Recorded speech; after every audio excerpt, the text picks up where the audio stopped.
Hello everyone, welcome back सरकारी। आज हम डिस्कस करेंगे 8 अप्रैल के इम्पोर्टेंट टॉपिक्स। जेनरिक दवाइयाँ क्यों नहीं बनी चुनावी मुद्दा। तो सरकार ने आदेश जारी किया था कि जितने भी डॉक्टर थे सभी को जेनरिक दवाइयाँ पेशेंट को लिखनी होगी। उस रिगार्डिंग है कि उन सभी चीजों को या फिर को चुनावी मुद्दा क्यों नहीं बनाया जाता। जब हम जेनरिक दवाइयों के इशू की बात करते हैं तो उसमें है कि जो प्रिंट रेट है वो निश्चित नहीं है, तो इस तरह से उनकी कीमतों पर नियंत्रण नहीं रह पाता। अगर हम दवाइयों की बात करते हैं तो मेडिकल स्टोर पर मिलने वाली दवाई और जेनरिक रूप में मिलने वाली दवाइयों में 51% की कमी देखने के लिए मिलती है कि किस तरह से जो दवाई 10 पैसे में मिल सकती है वो उसकी कीमत 35 रुपए तक की जाती है। तो इस गैप को किस तरह से भरा जाए और जो सुविधा आम आदमी तक पहुंचनी चाहिए उसको किस तरह से पहुंचाया जाए, क्योंकि जब हम फार्मास्यूटिकल्स की बात करते हैं तो 5 से 20% का कमीशन होता है डॉक्टर्स का, जिसके माध्यम से वह उन्हें दिया जाता है।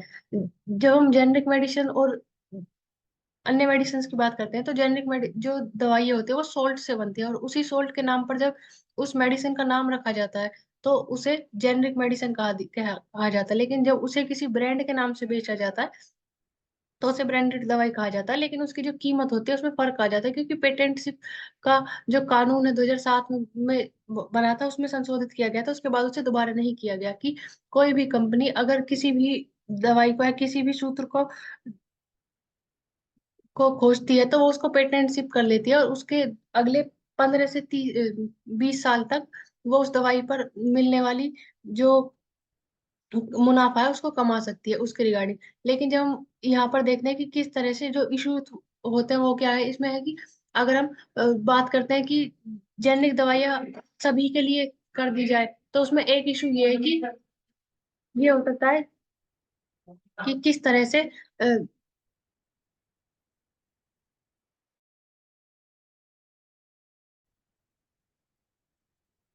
कि अगर डॉक्टर को पूर्ण रूप से यह कह दिया जाए कि उन्हें जेनरिक मेडिसिन ही लिखनी है तो जेनरिक मेडिसिन की जो कीमत है वो निश्चित नहीं है, उसे निश्चित होना अनिवार्य है।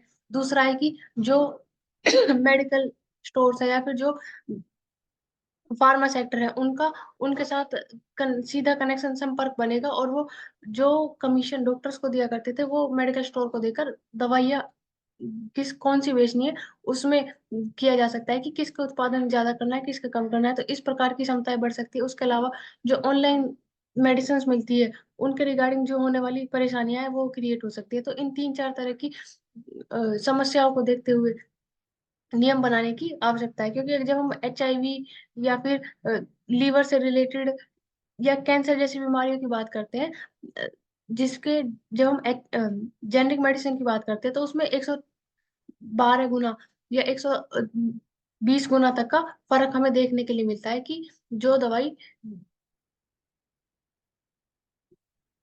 1.5 लाख रुपए तक की है वो हमें जेनरिक मेडिसिन के रूप में 12,000 रुपए में मिल सकती है। तो उस गैप को किस तरह से भरा जाए और आम आदमी तक इसको पहुंचाया जाए। आंचल, आप ऐड कर सकते हैं इसमें अगर आप चाहते हैं तो। इसमें हम कर सकते हैं जन औषधि परियोजना की, जो इसके रिगार्डिंग मतलब जेनरिक मेडिसिन प्रोवाइड करते हैं। और बाकी अगर दो जगह और है जिन यानी कि एक छत्तीसगढ़ में जिन्होंने इसी जेनरिक मेडिकल स्टोर ओपन किया था, एक स्कीम है वहां पे छत्तीसगढ़ में इसके रिगार्डिंग, जो ऑलरेडी किसी ना किसी एग्जाम में इसके रिगार्डिंग क्वेश्चन आ चुका है। दूसरा है अन्ना संजीवनी, ये आंध्र प्रदेश के साइड है, और ये है कि मेडिकल शॉप्स बनाई गई है फ्रॉम फॉर जेनरिक मेडिसिन, ताकि अफोर्डेबल रेट पे हर तरीके का इंसान, चाहे वो अमीर हो या फिर गरीब हो, आराम से मतलब मेडिसिन कंज्यूम कर सके जितनी उसको रिक्वायरमेंट है। और अगर हम इसको पूछे, मैं अगर आपसे पूछूं कि कौन सी मिनिस्ट्री इसको डील करती होगी, तो आप क्या बोलोगे? PM भारतीय जन औषधि परियोजना की मिनिस्ट्री जो इसको डील करेगी। Health minister Ayushman. नहीं, ये केमिकल एंड फर्टिलाइजर मिनिस्ट्री काम करती है।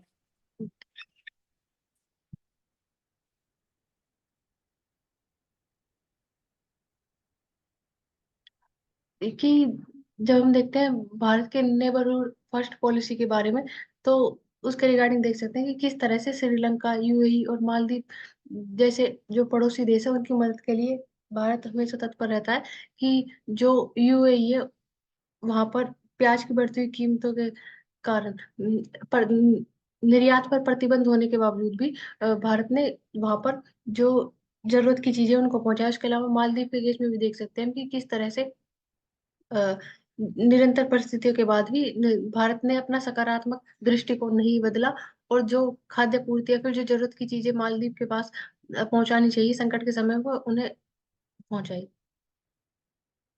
आप ऐड करना चाहते हो तो कर सकते हो आज। No, we can move forward. तो ग्लोबल हैप्पीनेस का पैमाना क्या हो सकता है? तो जब हम बात करते हैं हैप्पीनेस इंडेक्स की, तो 140 देशों में 126 नंबर पर भारत को रखा गया है।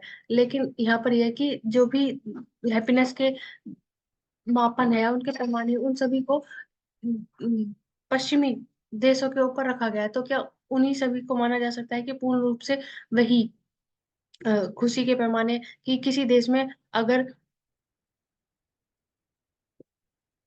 सस्टेनेबल डेवलपमेंट नेटवर्क के 6 पैमाने हैं जिनके ऊपर खुशी को मापा गया है, जैसे कि अगर सकल घरेलू उत्पादन है, सामाजिक सुरक्षा उपलब्धता है, स्वास्थ्य व लंबी जीवन प्रत्याशा है, और अपनी पसंद की आजादी और भ्रष्टाचार गैर मौजूद है, तो क्या इन 5 या 6 आंकन को ही पूर्ण रूप से माना जा सकता है कि ये खुशी के पैमाने? क्योंकि अगर यही है तो जब हम बात करते हैं डिप्रेशन जैसी समस्याओं की, तो वह सबसे ज्यादा यूरोप में देखने के लिए मिलती है, जो कि जिसमें आई आयरलैंड जैसी जो देश है जो कि तीसरे स्थान पर है।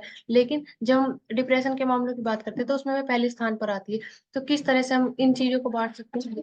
स्वास्थ्य के संबंधित या फिर करप्शन से संबंधित समस्याओं को पूर्ण रूप से नकारा जा सकता है कि उन्हीं के ऊपर खुशी कई पैमाने रखते हैं। इसके अलावा जब हम नॉर्वे की बात करते हैं, स्वीडन की बात करते हैं, उनको छठे सातवें स्थान पर रखा गया है। लेकिन जब हम उनके स्वास्थ्य संबंधी समस्याओं से देखते हैं तो वे दूसरे और तीसरे स्थान पर आते हैं।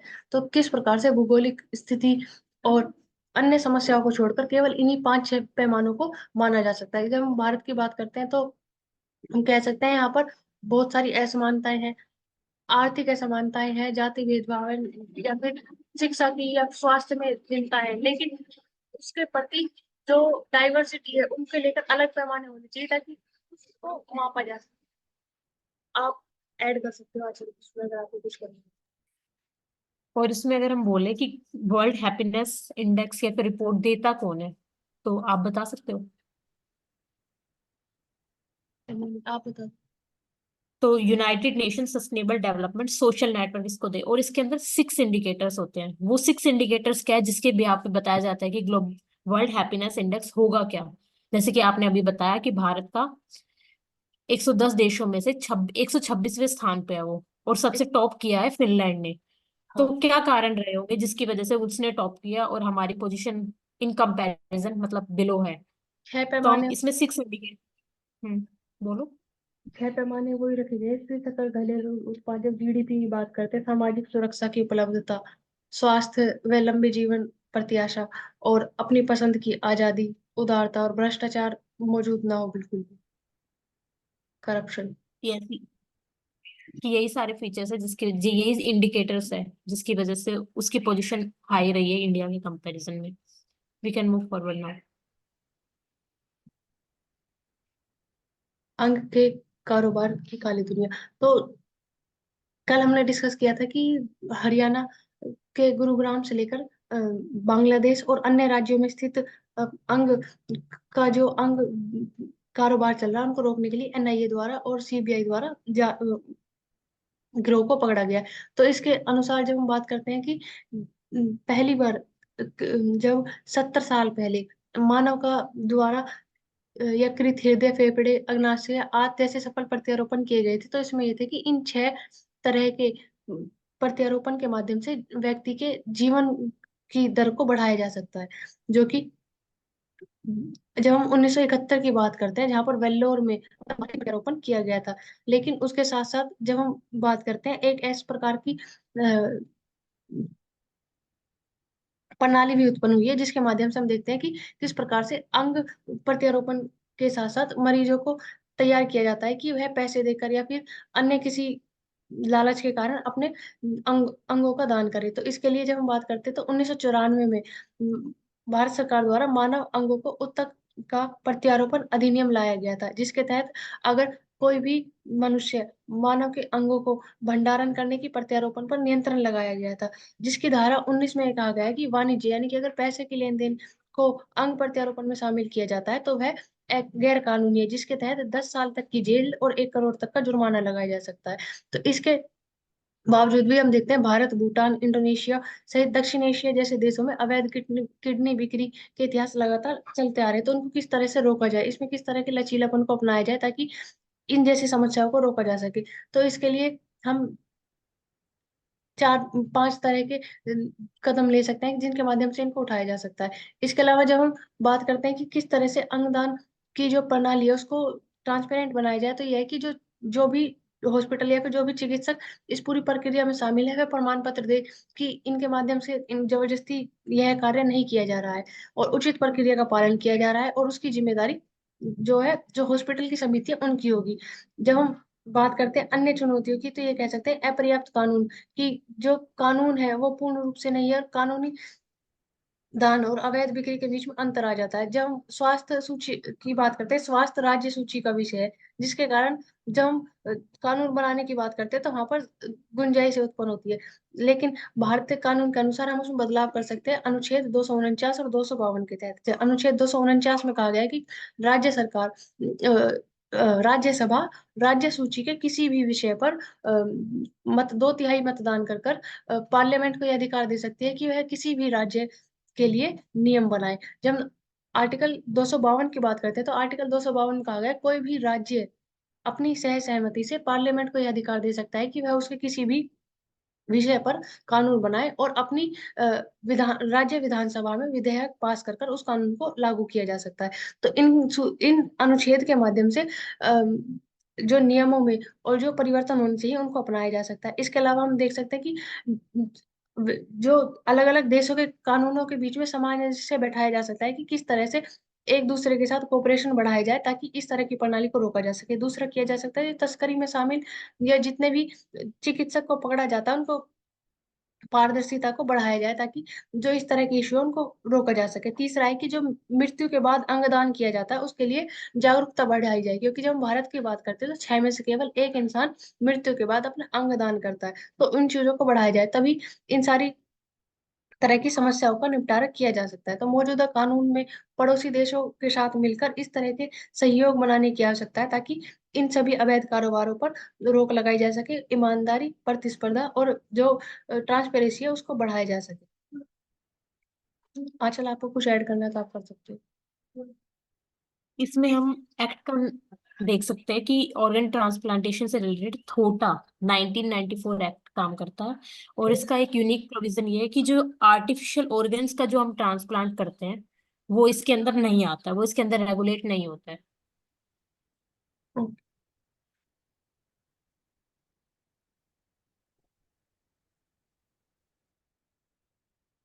खुद अपनी आवाज बनते सेक्स वर्क करके बच्चे। तो यहाँ पर एक पंक्ति लिखी गई है कि आओ कर लो नंबर याद, जब करे कोई महिला पर अत्याचार तब लगाओ 1090 मेरे यार। तो इस पंक्ति की जब हम बात करते हैं किसी एनजीओ की या अभियान के स्लोगन की नहीं है, बल्कि हिफाजत के नंबर शीर्षक कविता की है, जिसमें उन्होंने लिखा गया है कि जो जुगनू पत्रिका में लिखा गया है, जिसका आरंभ साइता परवीना ने किया था, जो कि मुजफ्फरनगर के में स्थित एक एरिया की रहने वाली है जहाँ पर सेक्स वर्कर का इलाका कहा जाता है के नाम से जिसे जाना जाता है। इन्होंने एक संस्था परचमन के माध्यम से नसीमा खातून निकली थी जिन्होंने इस तरह वैश्विक स्तर पर इसकी उपस्थिति दर्ज करवाई, जिन्हें राष्ट्रीय मानव अधिकार आयोग की एडवाइजरी बोर्ड सदस्य के रूप में भी बनाया गया था। इन्होंने 2021 में अलग अलग राज्यों से राजस्थान, मध्य प्रदेश, महाराष्ट्र के माध्यम से अपनी पत्रिका को निकाला और जुगनू की टैगलाइन बनाई कि अ, हाशियों की वंचितों की आवाज, जिसके माध्यम से उन्होंने कलेक्टर को, एसीपी को और जुगनू के अंकों को सौंपा गया। और जो कि देखे जाते हैं कि आरंभ में इसके सिर्फ 3 या 4 पेज छपते थे जो कि हाथ से लिखे जाते थे और जिनकी फोटो कॉपी करवाई जाती थी, जिसे अब बढ़ाकर 36 पेजों तक कर दिया गया है। तुम देख सकते हैं कि किस तरह से जो जागरूकता है वो होनी जरूरी है, और साहित्य के माध्यम से उसे आगे बढ़ाया जा सकता है। आंचल, आप ऐड कर सकते हो अगर आपको कुछ करना है। इसमें अगर हम सोशियोलॉजिकल पर्सपेक्टिव से इसको देखें रिगार्डिंग सेक्स वर्कर्स, तो हम यहाँ पे एक कॉन्फ्लिक्ट पर्सपेक्टिव होता है सोशियोलॉजी में, उसके रिगार्डिंग बात कर सकते हैं कि उसमें ये बोला जाता है कि जो पावर है सोसाइटी के अंदर और जो सेक्स वर्कर है उनके बीच में कॉन्फ्लिक्ट ऑफ इंटरेस्ट है। यानी कि एक को प्रोस्टिट्यूट, हम इसके रिगार्डिंग सेक्स वर्कर के रिगार्डिंग यूज करते हैं प्रोस्टिट्यूशन ऑफ सेक्स वर्कर्स। तो यहाँ पे कॉन्फ्लिक्ट पर्सपेक्टिव हम मेंशन कर सकते हैं इंडियन सोसाइटी के आंसर्स में भी एज वेल।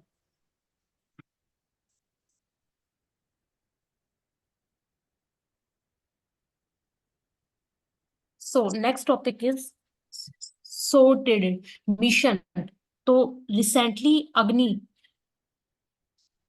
अग्निकुल एक कंपनी कंपनी नहीं बोल सकते हम, स्पेस के रिगार्डिंग काम करता है, एक स्टार्टअप है जिसने अभी लॉन्च किया और थर्ड अटेम्प्ट था इस बार उसको लॉन्च करने के लिए, सोर्टेड मिशन जिसका नाम है सोर्टेड, यानी कि सब ऑर्बिटल मिशन है ये।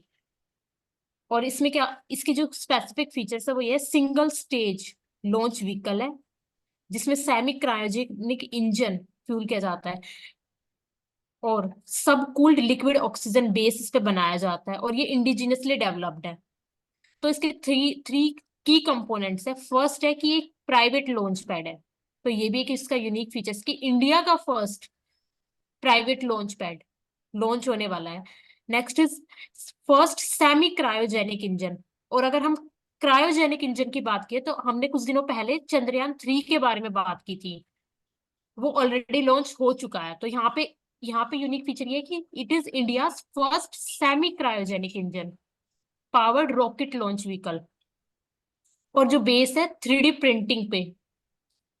नेक्स्ट इज इसमें 2 स्टेजेस होती है डिजाइन टू बी कस्टमाइजेबल, जिसमें इसका जो कैरिंग कैपेसिटी है वो इतनी है 300 kilogram payload to 700 kilometre orbit में ये रोटेट कर सकता है, ऑर्बिट कर सकता है, रोटेट नहीं बोलेंगे हम इसको। सो यही इसकी यूनिक फीचर्स है। बट अभी ये टोटली पूरा का पूरा लॉन्च नहीं हुआ है, तो सब ऑर्बिटल टेक्नोलॉजी डेमोन्स्ट्रेटर की हमने बात की जो कि लॉन्च किया जा रहा है, जिसका नाम है अग्निबाण, और ये अग्निकुल लॉन्च पैड द्वारा लॉन्च किया जा रहा है श्रीहरिकोटा में।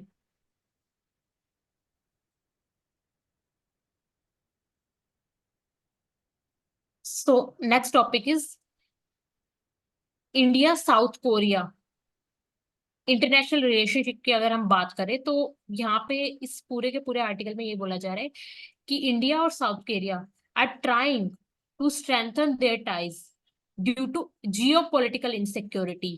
तो आप गैस कर सकते हो जियो पॉलिटिकल इनसिक्योरिटी क्या हो सकती है इंडिया और साउथ कोरिया के कोरिलेशनशिप में।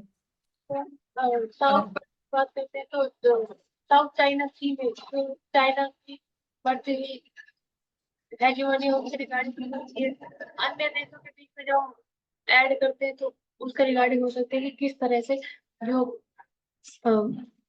न्यूक्लियर टेस्ट किए जा रहे हैं देशों के द्वारा उनके रिगार्डिंग हो सकती है। यस, तो मेनली चाइना का जो उसके रिलेटेड ही है, जैसा कि आपने बताया कि साउथ चाइना सी के कोरिलेशन में। तो हम इसमें अगर पहला बात करें कि साउथ कोरिया का एक स्ट्रेटेजिक इंपॉर्टेंस है इंडिया के कंटेक्स्ट में, और वो किसके रिगार्डिंग है, act east policy. Next is अगर हम, ऐसा भी बोला जाता है कि साउथ कोरिया से इंडिया काफी कुछ सीख भी सकता है, और वो सीखने का कारण क्या हो सकता है, और अदर डेवलपिंग कंट्रीज भी सीख सकते हैं, सिर्फ इंडिया नहीं अदर डेवलपिंग कंट्रीज भी सीख सकते हैं। क्योंकि अगर हम कंपेयर करें तो जो जीडीपी है वो वहां का ज्यादा है एज कंपेयर टू इंडिया, यानी कि वो चाइना को भी compete कर रहा है। तो जाहिर सी बात है कि हम वहां से कोई ना कुछ तो सीख सकते हैं कि उसका कोई ना कोई स्ट्रेटेजिक इंपॉर्टेंस होगा जिसकी वजह से वो टॉप, मतलब उसकी जीडीपी इतनी ज्यादा हाइयर है। तो अगर हम इंडिया और साउथ कोरिया के इकोनॉमिक टाइज की बात करें तो एक अच्छा पोटेंशियल है, और उसमें ट्रेड एम्बार्गोज हो या फिर एक्सपोर्ट की बात करें या फिर इंपोर्ट की बात करें, हर उसमें दोनों एक दूसरे को सपोर्ट करके आगे बढ़ सकती है। कोई भी एक ऐसा इशू नहीं है कि जिसके रिगार्डिंग वो ना कर सके, क्योंकि दोनों ही, एक डेवलप कंट्री एक डेवलपिंग कंट्री है।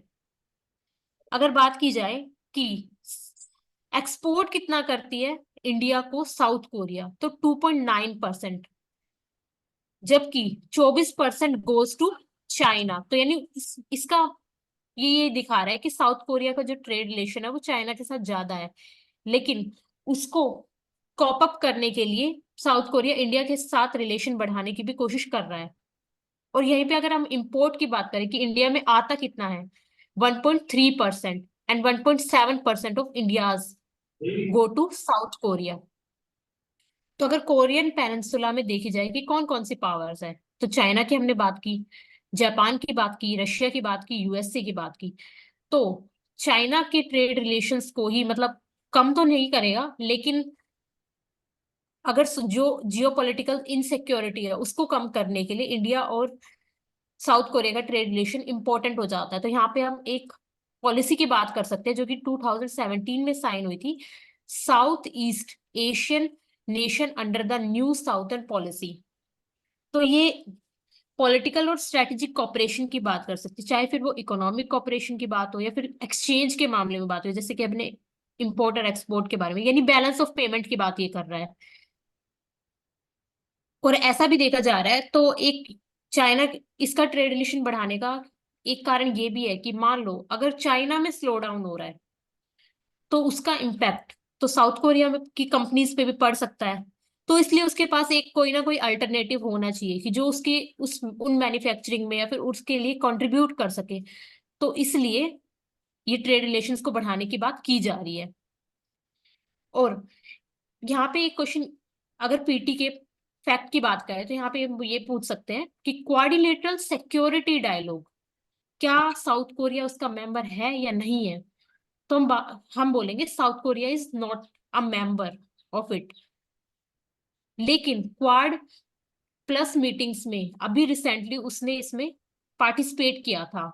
तो हम ये देख सकते हैं कि अभी का फीचर ये है कि नॉन क्वाड कंट्रीज भी पार्टिसिपेट मतलब मीटिंग्स में जा रही है, बात कर रही है। और कोविड-19 एक ऐसा पैंडेमिक इशू था जिसकी वजह से इस टाइप के टाइज बढ़ाए गए हैं। आप इसमें कुछ ऐड करोगे दिव्या, क्वाड्रिलेटरल सिक्योरिटी डायलॉग के बारे में कुछ यूनिक फीचर?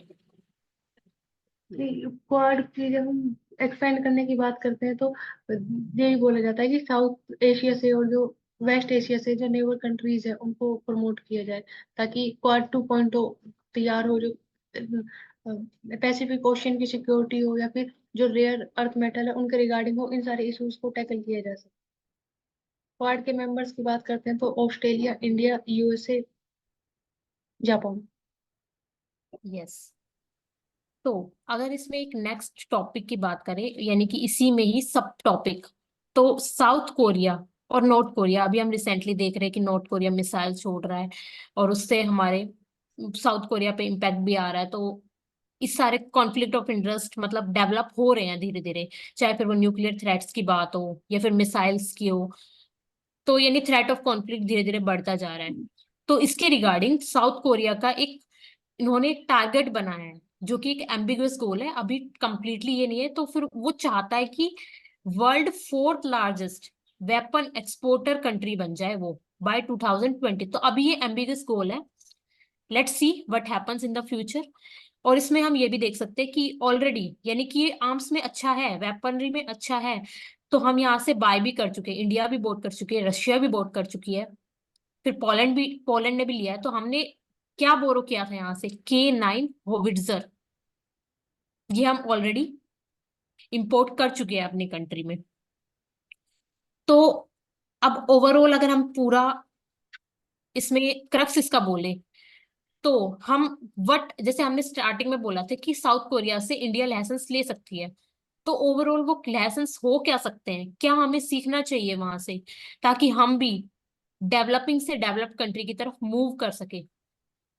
तो सबसे बड़ा जो यूनिक लेसन है वो ये कि एजुकेशन सेक्टर को इतना ज्यादा बढ़ा दो कि हम बन सके, यानी कि उसी उसी से ही इकोनॉमी डेवलप होगी, चाहे फिर वो मैन्युफैक्चरिंग के बिहाफ पे हो या फिर किसी कंपनी को आगे बढ़ाने के लिए हो।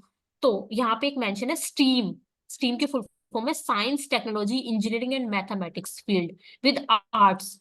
तो अगर एजुकेशन डेवलप हो जाए, एजुकेशन इतनी ज्यादा बढ़ जाएगी तो इकोनॉमिक डेवलपमेंट भी बढ़ सकता है।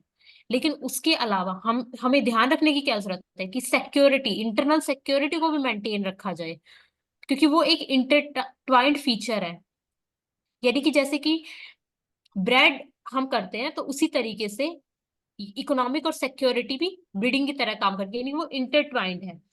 तो ओवरऑल यही बोला जा सकता है कि जो एजुकेशन सेक्टर है उस पे ज्यादा फोकस किया जाना चाहिए इंडिया के द्वारा। आप इसमें ऐड कर सकते हो। नहीं।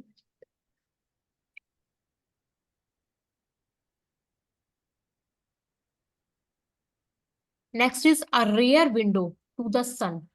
तो people across North America will be treated to view a lifetime on Monday, यानी कि टोटल सोलर इक्लिप्स। काफी सारी कंट्रीज में देखा, कनाडा हो गई, मैक्सिको अभी रिसेंटली एक दो दिन पहले ही मतलब ये सोलर एक्लिप्स देखा गया है।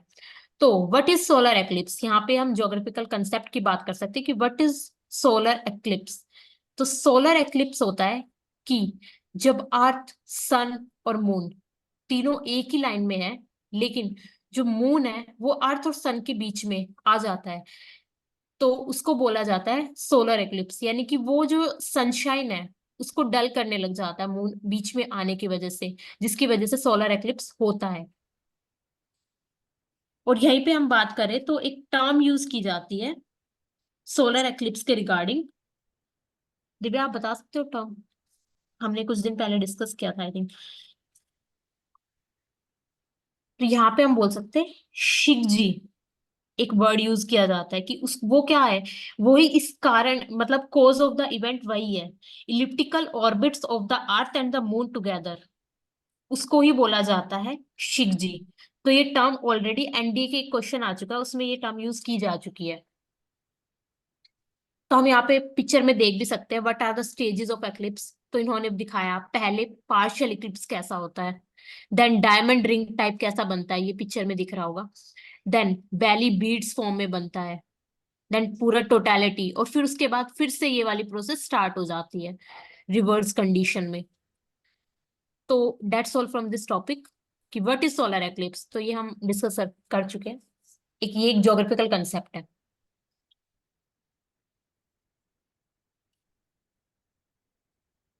Next is predictive precision medicine is the future. तो की highlight is predictive precision medicine.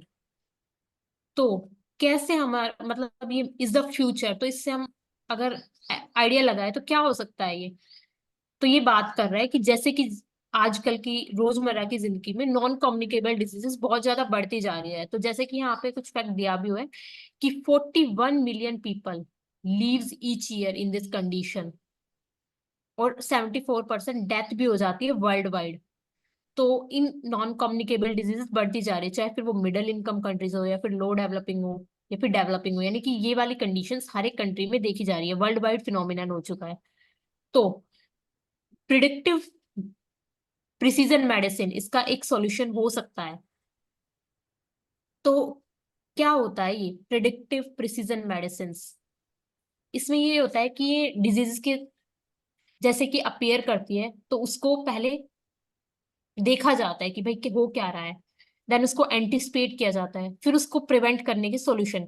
तो ये ओवरऑल हर एक, चाहे फिर वो जेनेटिक मेकअप की बात हो या फिर लाइफस्टाइल फैक्टर की हो या फिर आने वाले रिस्क की बात हो, ओवरऑल पूरी की पूरी उसको इफेक्टिवली डील करता है। तो यहाँ पे हम predictive precision rest on the principle of 5 rights. तो व्हाट आर दिस 5 राइट्स, पहला है राइट पेटेंट होना चाहिए ताकि आपको राइट ट्रीटमेंट मिल सके एट द राइट टाइम। तो 3 प्रिंसिपल हो चुकी, राइट पेशेंट होना चाहिए, राइट ट्रीटमेंट दिया जाना चाहिए, राइट टाइम पे दिया चाहिए, और राइट डोज भी होना चाहिए, और राइट रूट भी होना चाहिए कि सही तरीके से दिया जाना चाहिए। तो एक ये रेडिकल डिपार्चर है, जैसा कि यहाँ पे लिखा है concept, radical departure from traditional one side. तो हम ऐसा नहीं बोल सकते कि, क्योंकि बीमारियां हर इंसान के अलग अलग हो सकती है, तो फिर हम कैसे बोल सकते हैं कि एक मेडिसिन या फिर एक आइडिया तो one size fits all approach हो जाएगी, तो वो नहीं हो सकता। डेट्स वाई हम इसकी बात कर सकते हैं। और प्रिडिक्टिव प्रिसिजन मेडिसिन। तो इसके पॉजिटिव एस्पेक्ट्स यही है कि रीशेपिंग पब्लिक हेल्थ की बात ये करता है, फॉर्मिडेबल स्ट्रेटेजी है to meet ongoing challenges regarding to non-communicable diseases, population heightened risk for specific condition से ये डील करता है, और जो पॉकेट एक्सपेंडिचर है हेल्थ के ऊपर उसको भी कहीं ना कहीं कुछ मात्रा में कम कर देता है, क्योंकि अफोर्डेबल रेट पे दिया जाएगा ऐसा माना जाता है। तो my health my right approach follow हो रही है इस पूरी। तो हम ये कोट कर सकते हैं अपनी मेंस आंसर राइटिंग में रिगार्डिंग टू फार्मास्यूटिकल्स अगर हम बात करते हैं तो।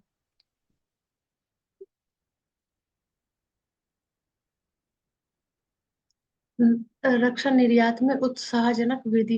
तो पहली बार देखा गया है कि भारत के जो रक्षा निर्यात है, यानी कि जो डिफेंस एक्सपोर्ट किए जाते हैं, उनके रिगार्डिंग 21,000 करोड़ रुपए हुए हैं, जिसमें 32.5% की बढ़ोतरी देखने के लिए मिली है। भारत 84 देशों के साथ निर्यात करता है, जिसमें जब रशिया, इस संयुक्त अरब अमीरात और सऊदी अरब, Israel, Italy, Maldives, Sri Lanka, Finland, Poland, ये सभी देश सम्मिलित होते हैं। तो जब हम बात करते हैं कि किस तरह से एक नया निर्माण क्षेत्र तैयार किया जा रहा है, जिसमें आधुनिक तकनीकी सुविधाओं को बढ़ाया जा रहा है और सरकार और निजी कंपनियों के माध्यम से इसको बढ़ोतरी दी जा रही है, ताकि जो निर्यात की पद्धति है उसको बढ़ाया जा सके। इसके साथ साथ डेवलपमेंट होगी, डेवलपमेंट के साथ साथ जो एम्प्लॉयमेंट जनरेट होगा। किस प्रकार से भारत अलग अलग प्रकार के युद्धपोतों को तैयार कर रहा है, एयरक्राफ्ट कैरियर बनाए जा रहे हैं ताकि स्वदेशी निर्मित बनाए जा सके, और परमाणु ऊर्जा से लैस पनडुब्बियों का निर्माण किया जा रहा है, जिन्हें नौसेना में शामिल किया जा सके। जिसके साथ साथ जब हम बात करते हैं कि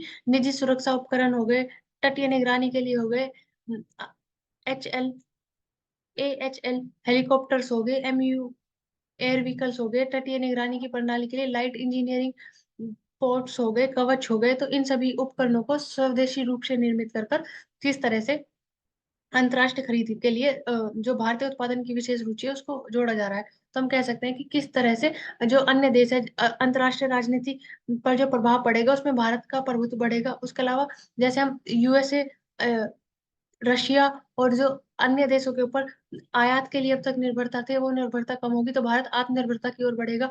किस तरह से जो ब्रह्मोस जैसे मिसाइल है उनको अपनाया जा रहा है। उसके बाद जो नौसेना वर्धन है उसको भी तैयार किया जा रहा है, ताकि डिफेंस की जो तीनों सेनाओं को आपस में जोड़ा जा सके और पूरी तरह से तैनात किया जा सके। जब मिसाइल की बात करते हैं तो वियतनाम, फिलीपींस जैसे देशों के साथ भारत अ, इसको एक्सपोर्ट करता है। जब हम खरीद की बात करते हैं तो वियतनाम, थाईलैंड और फिलीपींस दक्षिण पूर्वी एशिया के माध्यम से इनको खरीदा जाता है, क्योंकि वहां पर जो चीन की बढ़ती हुई आक्रामकता है उसके कारण हो सकते हैं। बहुआयामी हमले को तैयार करने के लिए अग्नि 5 का सफल प्रशिक्षण किया गया, जिसे अगले अन्य देशों को आगे एक्सपोर्ट किया जाएगा। तो किस तरह से हम देख सकते हैं कि एक नया आत्मनिर्भरता के साथ साथ एक नया क्षेत्र तैयार हो रहा है, जहां पर जो भारत की GDP में योगदान करेगा, साथ साथ रोजगार का भी सृजन होगा। आपको ऐड करना चाहिए इसमें कुछ? We can move forward.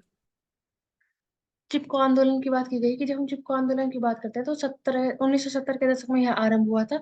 तो पहला अपनी तरह का पहला आंदोलन माना जाता है, जिसे रैनी गांव की गौरी देवी नामक महिला ने किया था, जहां पर पेड़ों की कटाई के कारण किया जा रहा है। तो हम देख सकते हैं कि किस प्रकार से महिलाओं के द्वारा वनों की कटाई का विरोध किया गया। इस आंदोलन की सबसे महत्वपूर्ण बात यही थी कि इसमें महिलाओं और जाति और जनजाति की सभी महिलाओं की नींव पड़ी। जब अन्य आंदोलनकारियों की बात करते हैं तो सुंदरलाल बहुगुणा और चंडी प्रसाद भट्ट जैसे नाम उभर कर आते हैं, जिन्होंने इस आंदोलन को बढ़ाने में बहुत सहायता की, कि किस तरह से यह आंदोलन एक क्षेत्र तक सीमित ना रहकर पूरे देश के स्तर पर फैला। जब हम बात करते हैं टिहरी चमोली जिले के गांव की, मंडला मंडल और रेणु गांव से आरंभ होकर यह अलग अलग स्तर तक पहुंचा, जिसमें महिलाओं की अग्रणी भूमिका थी। तो इस तरह के जो हिमालय की कटाई हो रही है उन पर अंकुश लगाया गया, जिसके बाद से यह प्रक्रिया अपनाई गई कि हिमालय क्षेत्र में 65% वन आवरण का होना अनिवार्य है और मैदानी क्षेत्र में 33% वन आवरण का होना अनिवार्य है,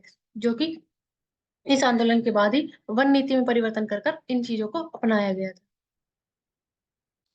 इसी के साथ जब हम बात करते हैं कि हिमालय में किस तरह से तापमान के बढ़ने से निरंतर खतरा खतरा उत्पन्न हो रहा है, क्योंकि जो स्थिति देखी जा रही है उसके अनुसार जब हम बात करते हैं कि चाहे वह अरुणाचल प्रदेश हो या बर्फीले अन्य क्षेत्र हो, सभी जगह पर निरंतर बर्फ पिघल रही है, जिसके कारण जो बर्फीला क्षेत्र है जहाँ पर बर्फ होनी चाहिए वहाँ बर्फ की जगह पानी की रेत उत्पन्न होने लगती है। जो जब हम बात करते हैं कि किस तरह से 1971 से लेकर 2021 के बीच में हिमखंड के 900 मीटर प्रति औसत की वर्ग की वजह से 210 मीटर तक पीछे खिसक गया, जो लगातार पीछे खिसकते जा रहे हैं। जब हम इनकी बात करते हैं तो इनकी वजह से नदियों पर असर पड़ेगा, क्योंकि नदियां जो है हिमखंड के पिघलने के पानी के कारण बनती है, तो पानी की समस्या उत्पन्न हो सकती है। इसके अलावा हम देखते हैं कि जो लगातार जंगल में आग लगती है, तो जिसकी वजह से जो कार्बन की परत है वो हिमा हिमखंडों पर जम जाती है, जिसकी वजह से जो अन्य बर्फ उसके ऊपर नहीं रुक पाती, तो उनका निरंतर स्तर घटता जा रहा है। तो इन चीजों को किस तरह से कम किया जा सके, इसका असर फ्लोरा फौना पर पड़ेगा, जिसकी वजह से वहां की प्रकृति में भी देखने के लिए मिलेगा। जब ऑस्ट्रेलिया की वैज्ञानिकों की ताजा रिपोर्ट की बात करते हैं तो उन्होंने बताया कि किस तरह से ग्लोबल वार्मिंग बढ़ेगी, जिसकी वजह से समुद्र का जो जल स्तर है वो बढ़ेगा और बहुत से द्वीप जलमग्न हो जाएंगे, जिसमें 5 द्वीपों के नाम भी दिए गए हैं जो कि जलमग्न हो गए। किंतु विश्व पर इन चीजों का भी अधिक असर नहीं पड़ा, क्योंकि वहां अधिक आबादी नहीं रहती थी। जब हम इन द्वीप की बात करते हैं तो उसमें केल, रेपती, कालातीन, झेलमी और रेहाना जैसे द्वीप शामिल किए गए हैं। जब हम गोमुख की बात करते हैं तो किस तरह से अब तक बर्फ पिघल रही थी, लेकिन हम देखते हैं कि हिमखंड के बड़े बड़े टुकड़े टूटकर गिरने लगे हैं। तो उनको किस तरह से कम किया जाए कि अगर इसी तरह की स्थिति रही तो कम बर्फबारी होने से ज्यादा गर्मी पड़ने की वजह से हिमखंडों में दरार आएगी और बारिश के पानी बर्फ से हिमखंड टूटने लगेंगे। जहां पर बर्फ होनी चाहिए थी वहां बारिश होगी और धीरे धीरे पिघलते पिघलते पीछे चलते जाएंगे। तो इस चीज को किस तरह से रोका जाए, ये आगे आने वाली स्थितियों को और अधिक मुश्किल बना सकता है।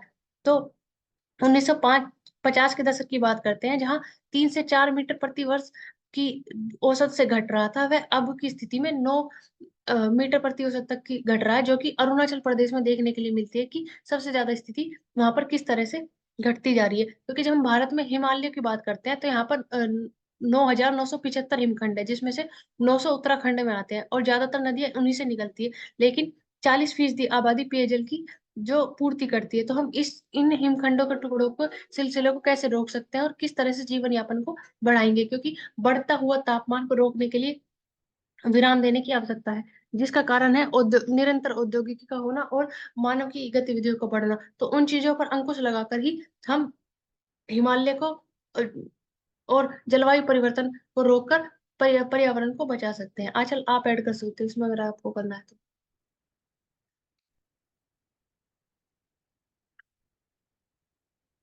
अ, यहाँ में एक कंसेप्ट होता है जोम्बी आइस का। तो उसमें यही होता है कि जो आइस मेल्टिंग इतनी ज्यादा बढ़ती जा रही है, जिसकी वजह से सी लेवल बढ़ता जा रहा है, जैसे कि अभी आपने बताया, तो उसके लिए एक टर्म यूज किया जाए, zombie ice. Now we can move forward. Bharat और रशिया के बीच में सम्मेलन देखा गया है कि इंडो एजुकेशन समिट, कि किस तरह से जो रशिया की और भारत के बीच में शैक्षणिक सम्मेलन है उनको बढ़ाया जाए। जब हम देखते हैं नई एजुकेशन पॉलिसी के माध्यम से भी अलग अलग प्रकार की प्रणाली को अपनाया जाए, क्योंकि भारत से रशिया बहुत से स्टूडेंट्स जाते हैं, जिसमें एमबीबीएस, इंजीनियरिंग, परमाणु विज्ञान, विमान की पढ़ाई की जाती है। तो उनको किस तरह से बढ़ाया जाए, तो दो देशों के बीच में टाई अप देख सकते हैं कि एजुकेशन के रिगार्डिंग, और किस तरह से एजुकेशन को सुधारा जा सकता है उसके रिगार्डिंग। कल्पमेदा लोगों ठीक है। कल्पमेदा लोगों को सच्चा लोकतंत्र और स्वराज कभी भी हिंसा और असत्य के रास्ते पर चलकर प्राप्त नहीं हो सकता। लाल बहादुर शास्त्री जी। आजकल आप क्या ऐड करोगे इसमें? इसमें हम ये बोल सकते हैं कि अगर हमें लोकतंत्र और स्वराज का रास्ता मतलब उस तक पहुंचना है, तो फिर हम ये बोल सकते हैं कि हमें नॉन वोयलेंट प्रिंसिपल्स, यानी कि जैसे कि गांधीयन प्रिंसिपल भी जो इसकी बात करते हैं कि हमें नॉन वोयलेंस, ट्रुथ, इस तरीके का रास्ता अपनाना चाहिए। तो सेम हमारे इंडियन फ्रीडम फाइटर्स ने भी इसी रास्ते पे चल के इंडियन इंडिपेंडेंस मूवमेंट के लिए काम किया था, हम ओवरऑल ये बोल सकते हैं।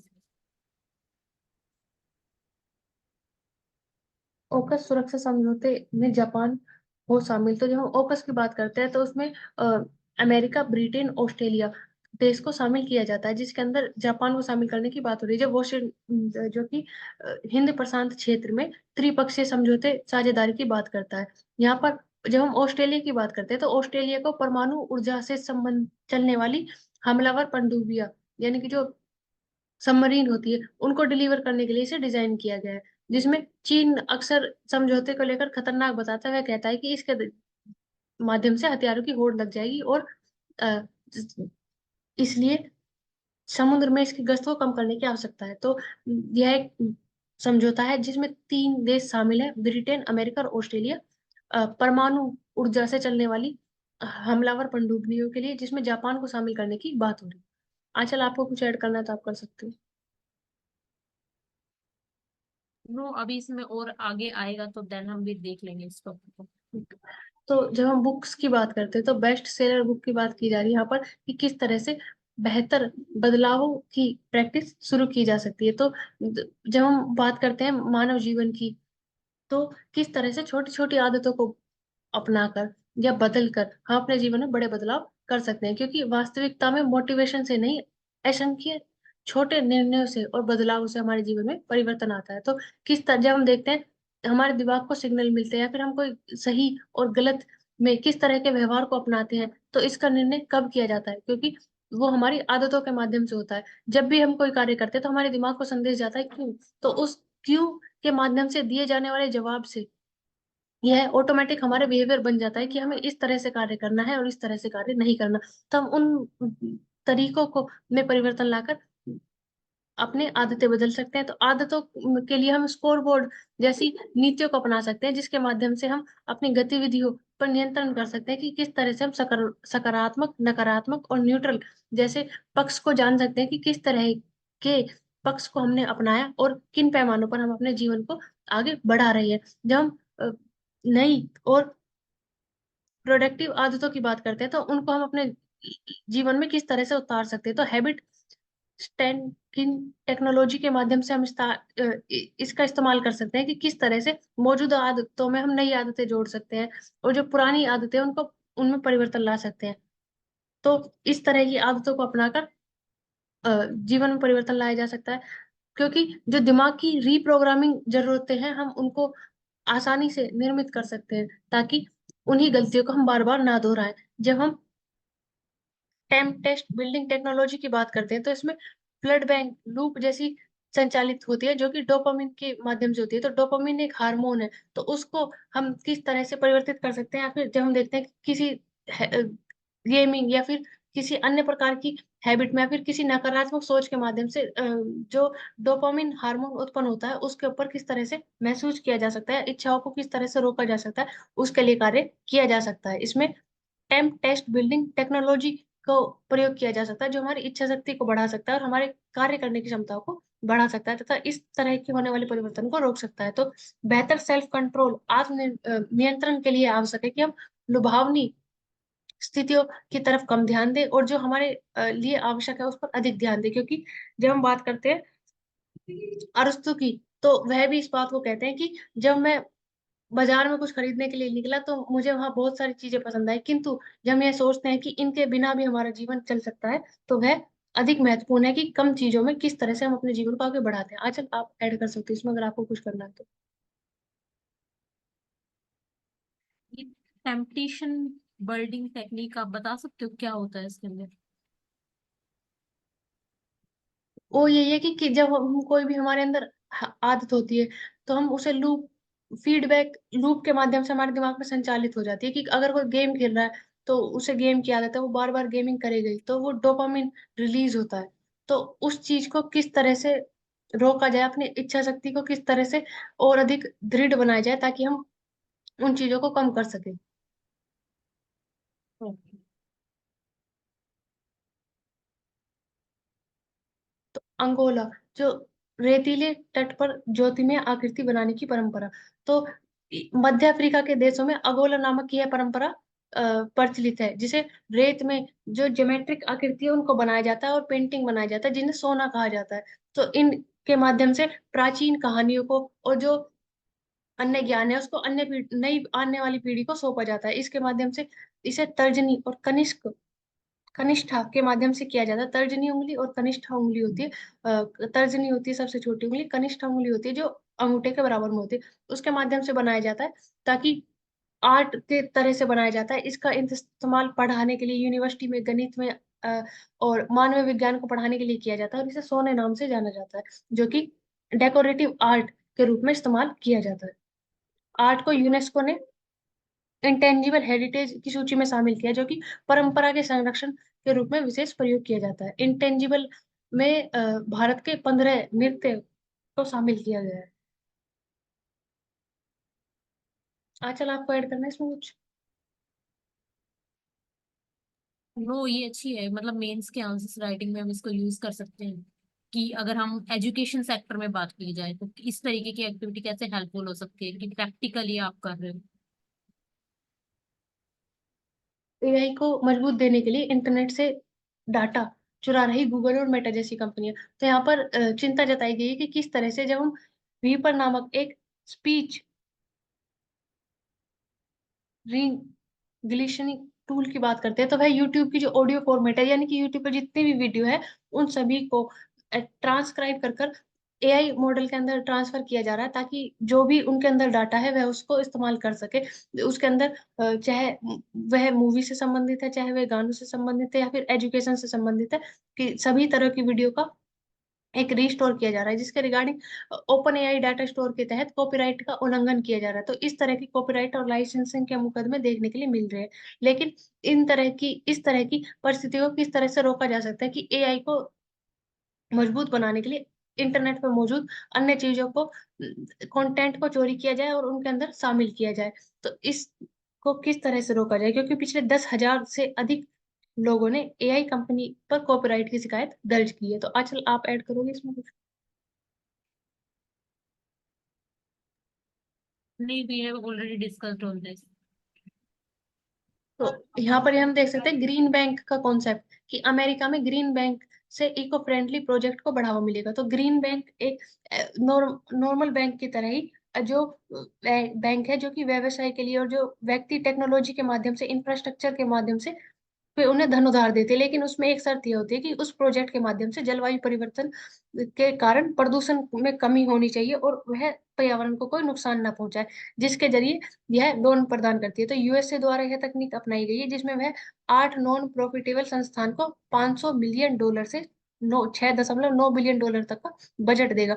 यहाँ पर एक है कि इन्होंने एक रेस्टोरेंट, जो इको फ्रेंडली रेस्टोरेंट बनाने वालों को लोन प्रदान किया, जिन्होंने कहा है कि वह सोलर पैनल से लेकर वाटर हार्वेस्टिंग को बढ़ावा देंगे, जो कि परंपरागत बैंक से लोन लेने से मना कर दिया, क्योंकि उन्हें लगता है कि इसमें उन्हें नुकसान होगा। लेकिन जब हम इस परियोजना को ध्यान से देखते हैं तो हमें पता चलता है 7 वर्षों में 4 करोड़ मीट्रिक टन कार्बन का उत्सर्जन करने में हेल्प करेगा। तो इस तरह के ग्रीन बैंक प्रोजेक्ट्स को या अन्य प्रोजेक्ट्स प्रणालियों को अपनाया जा सकता है। आचल, आप ऐड कर सकते हो अगर आपको कुछ ऐड करना है तो, क्योंकि जो ये 4 मतलब करोड़ इस मैट्रिक टन कार्बन होगा, ये 95 लाख कार को सड़क से हटाने के बराबर इतने प्रदूषण को कम करेगा।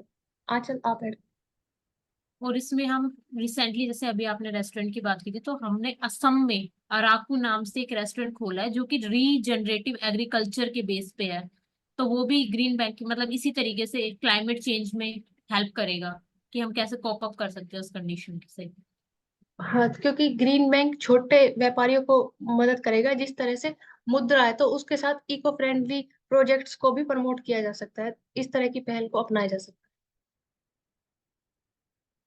तो गगन शक्ति 2024 अभ्यास शुरू किया गया है, जिसमें विमान सुखोई को आपातकालीन लैंडिंग कराई गई है। तो देखा जा सकता है कि किस तरह से जो हवाई पट्टी के ऊपर सुखोई मिराज N-32 जैसे फाइटर जेट्स को उतारा गया है, ताकि अगर इमरजेंसी के समय में इनको किया जा सके। आप बता सकते हो सुखोई मिराज और N-32 स्वदेशी है या फिर कहीं से परचेज, किसी देश से खरीदे गए हैं?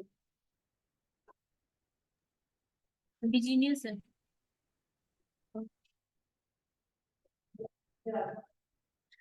अ, यहाँ दिए है कि कृत्रिम मेधा से बड़ी बाजार एकीकरण संबंधित चिंताएं, कि जो केंद्रीय प्रतिस्पर्धा आयोग, जो सेंट्रल कंपटीशन कमीशन आयोग है, उनके माध्यम से कहा गया है कि किस तरह से जो निरंतर प्रतिस्पर्धा रोधी तरीके हैं उन पर अंकुश लगाया जाए, और जो निष्पक्ष प्रक्रिया है उसको बढ़ावा दिया जाए।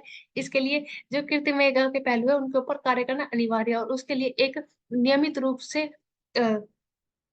नियमों को तैयार करना भी अनिवार्य है, ताकि जो मशीन लर्निंग से प्रभावित होने वाले कानून है उनको चुनौती दी जा सके। जब मशीन लर्निंग की बात करते हैं तो वह ह्यूमन लैंग्वेज को कंप्यूटर लैंग्वेज में और कंप्यूटर लैंग्वेज को ह्यूमन लैंग्वेज में कन्वर्ट करता है, ताकि आसानी से कन्वर्सेशन की जा सके। तो इस तरह से होने वाली प्रतिस्पर्धाओं को बढ़ोतरी मिले, और जो मार्केट के अंदर जो कार्य कुशलता, नवसंचार बढ़ाने के साथ साथ जो कंपटीशन होना चाहिए वह बना रहे। तो इस संबंधित चिंताओं को कम करने के लिए एक निर्णायक घटनाक्रम तैयार किया जाए, एक समिति के माध्यम से जो मजबूत नियम होने चाहिए उनको अपनाया जाए। तो अडानी समूह नवीनकरणीय ऊर्जा अ, विनिर्माण क्षमताओं में करेगा 2.3 लाख करोड़ का निवेश। तो यहाँ ये देखा जा सकता है कि किस तरह से जो रिन्यूएबल एनर्जी है उसको प्रमोट किया जा रहा है।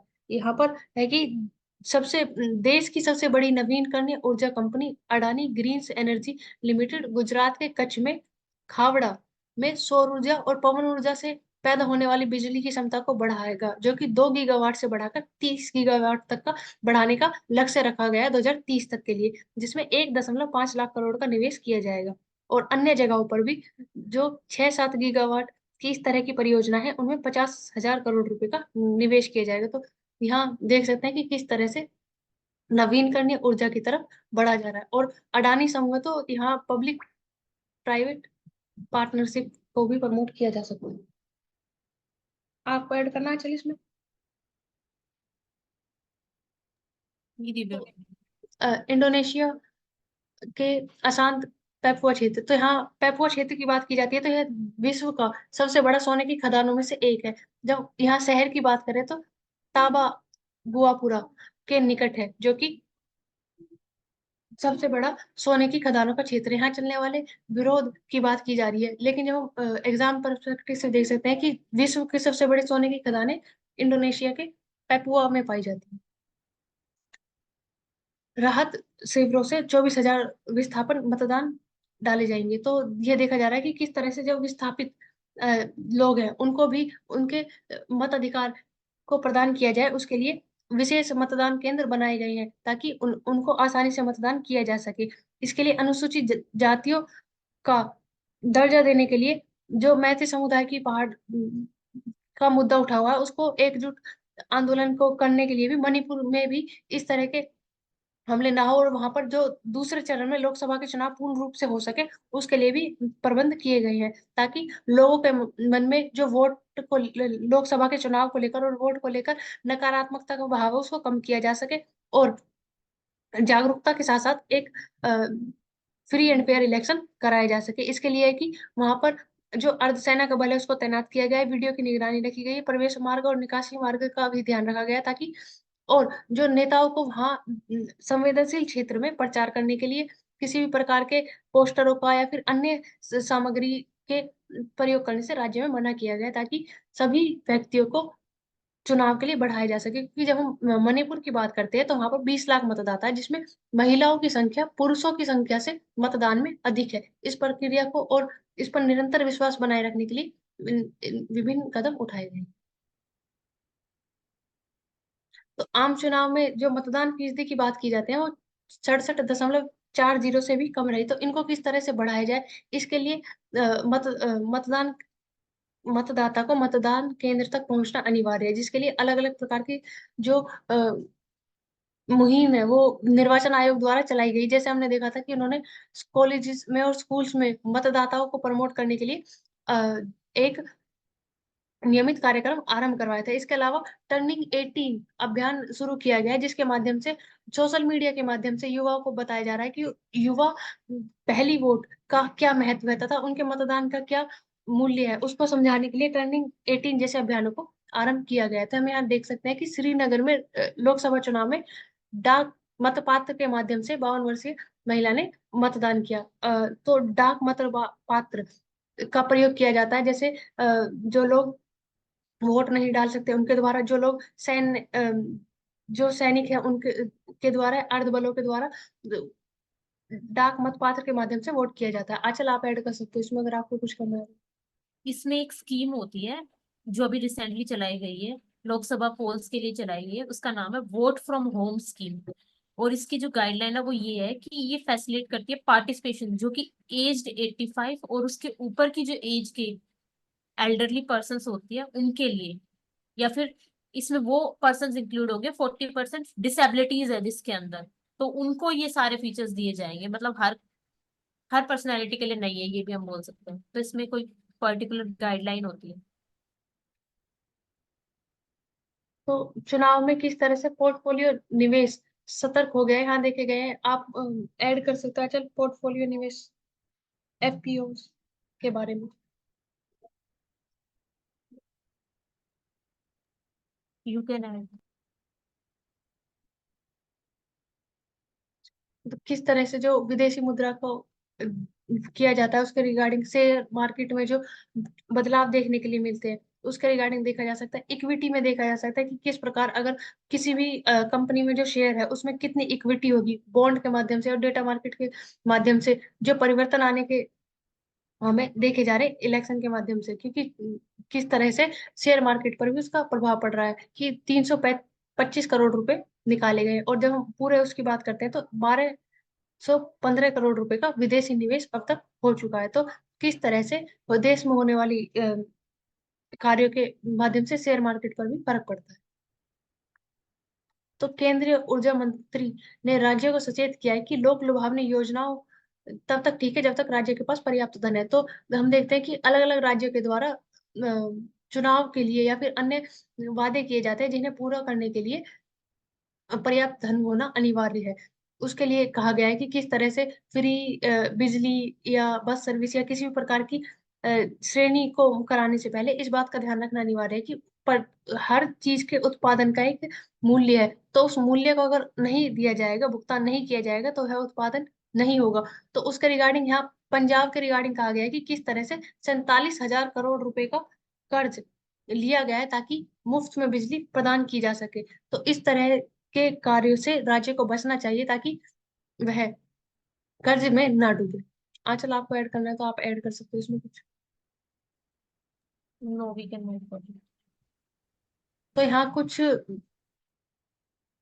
तटों की बात की गई है कि जिन्हें अभी प्रतिष्ठित प्रमाण से सम्मानित किया गया है, जैसे कि उड़ीसा का गोल्डन बीच, शिवराजपुरा बीच जो कि गुजरात में,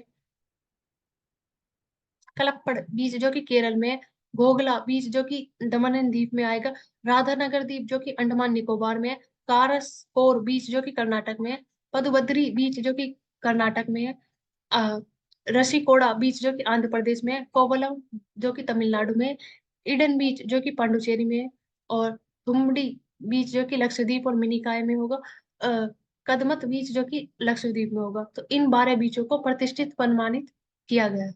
आंचल आपको कुछ ऐड करना है, समराइज कर सकते हो आप। ये ब्लू फ्लैग सर्टिफिकेशन में मिला था ना कुछ बीचेस को, तो आप बता सकते हो कौन है, कौन किसको मिला था वो? ये 12 बीच है, इनको मिला है ना प्रतिष्ठित प्रमाण पत्र, 12 बीचों के नाम, यही तो उनके ही तो नाम बता। अच्छा, ठीक है।